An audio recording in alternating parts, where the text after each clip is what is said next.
I've loved being in New York City. It was always a dream for me to be here. The energy of the city, the speed with which things move, the kind of roughness of the interactions with people, the in-your-face interactions are what I love about the city.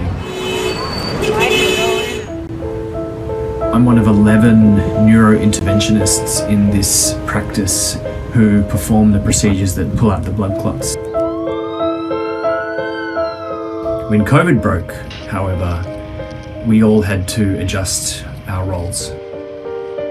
And that's when I found myself working in the intensive care unit, you know, in an area that is not my area of specialty and therefore out of our comfort zone. And that was the case for a lot of healthcare professionals during this time.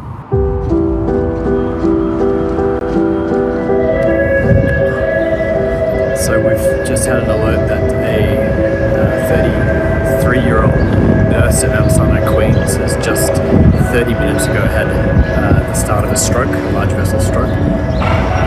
She has no past history, so we presume it's another COVID-related blood clot stroke. So the team has been activated. I'm going to head over to Mount Sinai, Queens, currently in Upper West Side Mount Sinai, to perform a thrombectomy procedure to try and help her from this impending stroke. I'm going to go and try and find a taxi to head over there now.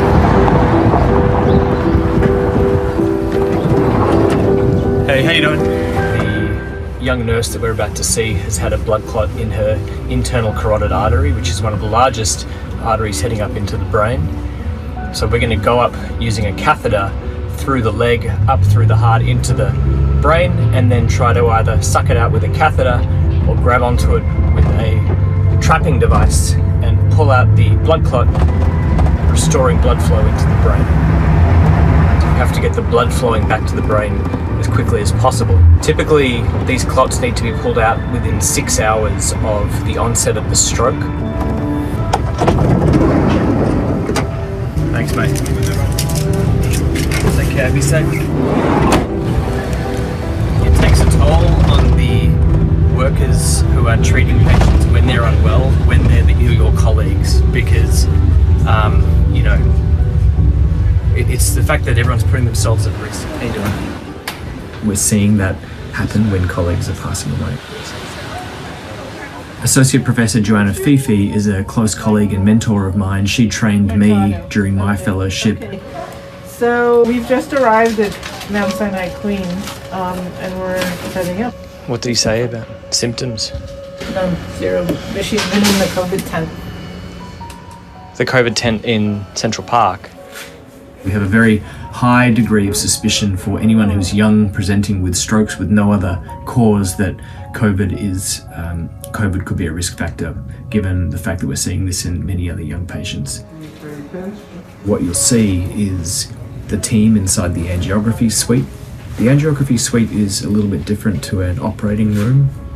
It's basically a big X-ray machine that shoots live X-rays, and then we inject a dye up the blood vessels into the brain. And if there's no dye going up, then we know there's a blockage. So we look for the areas that are blocked and we go and try and pull out the blood clot.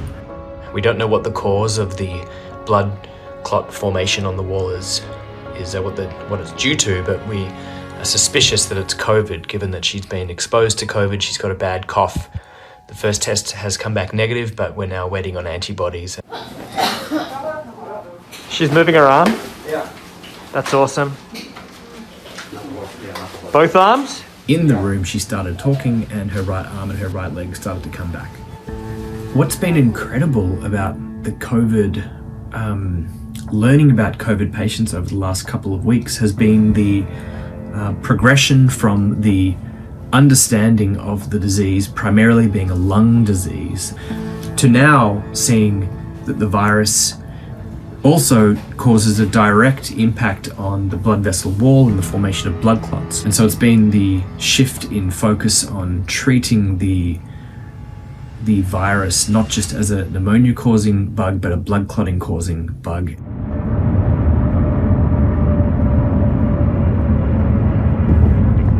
can see everything's shut.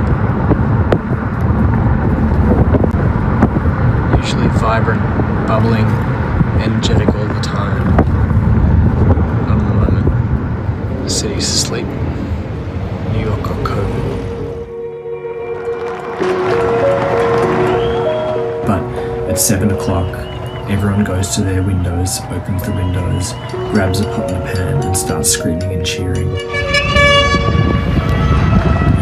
are reminded that this city is undefeatable.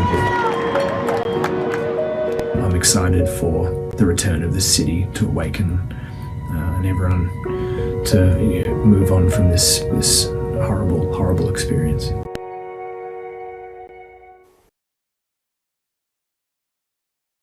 Hi, I'm Lee Sales. Thanks for watching this story. If you'd like to watch more of 730's stories, they are on the left of your screen.